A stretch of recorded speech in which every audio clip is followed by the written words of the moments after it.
you guys. So, Canvas video number 2, how to get on to conference calls. So, some of your teachers may want to be able to video chat with you, um, see, you may or may not be able to see each other's faces, but at least you'll be able to see your teacher's face and they can show you a presentation. You guys can do check-ins, talk about anything that you need to. But I, for one, have already done my first 2 conference calls with some kids, and some questions that they were having was, how do I get on? How do I make sure that my teacher can hear me? And how can I make sure that I can hear my teacher? So once you get on to your dashboard, from you here, you're going to go ahead and go on to whichever course it is that you're supposed to be leading with your teacher. So for me, it would be Perna's Math. So I have my home page set up like this. So if you're one of my students, you would go ahead and click on whichever block it is that you see me. And so I'm going to go ahead and click on block 4.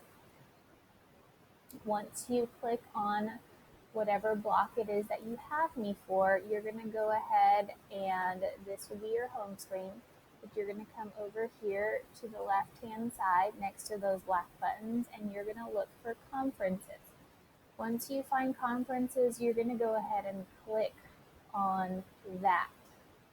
You're going to notice I already have a block 4 conferences. I want to go ahead and chat with some of my students a little bit later.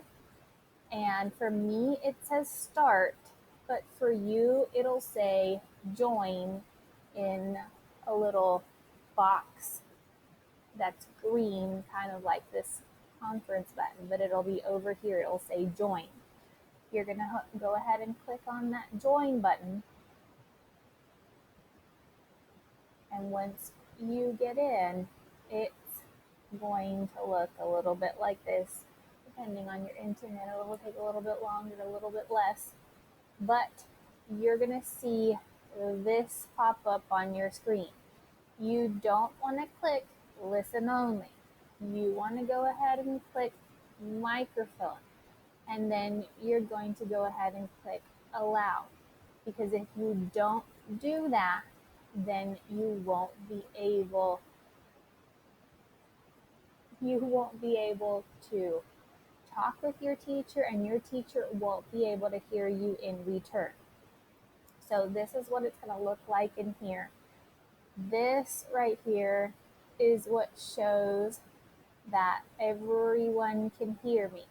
If you don't have that, you're going to want to come to this button right here, and you're going to want to make sure that it's blue. If it's not blue, then that means people cannot hear you. You want to go ahead and fix that. Okay? So from here, you want to kind of make sure that people can see you. So right now, I know we're having a little bit of an issue where students don't have access to this right now, but moving forward, once we do have access to it, you'll be clicking share webcam. You're going to click allow, and then you're going to click start sharing, and you're going to notice how my picture starts populating right here on the screen. So that means my students can see me, and once students are able to do the same, the student's picture will pop up on the screen. Okay, so I hope that answered as many questions as possible. Again, if you still have questions, go ahead and pop it in to the comment bar. And yeah,